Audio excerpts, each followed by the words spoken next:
Hey hello guys. So இது ஒரு குட்டி மினி vlog. ஸோ நான் ஆஃப்டர் 1.5 months கழித்து நான் வீட்டுக்கு போகிறேன். எஸ், ஆஃப்டர்நூன் ஷிஃப்ட் இருந்துச்சு, அப்புறம் நைட் ஷிஃப்ட் இருந்துச்சு. போகிறதுக்கான டைமே கிடைக்கல. அண்ட் ஒர்க்லேயே ரொம்ப டார்ச்சர் பண்ணிக்கிட்டே இருந்தாங்க.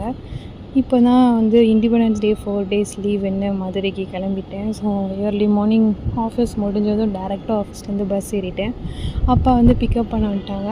வீட்டுக்கு போனதும் கிளைமேட் நல்லா இருந்துச்சு. அப்படியே மழை ஸ்டார்ட் ஆகிடுச்சு. நான் அதை ஒரு குட்டி வீடியோவாக போட்டிருந்தேன்.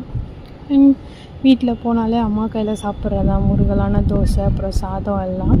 ஸோ போனோடனே ரைஸாக சாப்பிட்லான்னு சொல்லி நான் ஈவினிங் போல் இறங்கிட்டேன். காலையிலேருந்து எதுவும் சாப்பிட்லன்னு சொல்லி வாழைக்காய் ஃப்ரை, கீரை பொரியல், கீரை பசைஞ்சு, அதுக்கப்புறம் அப்பளம் சாப்பிட்டேன். நல்லா இருந்தது. அம்மா மகாராஜா பார்க்கலன்னு சொல்லி அதுவும் டிவியில் போட்டு அப்படியே அந்த டே ஸ்மூத்தாக போச்சு. இதுக்கப்புறம் மதுரையில் இருக்கிற ஒரு குட்டி குட்டி vlogsலாம் பார்க்கலாம்.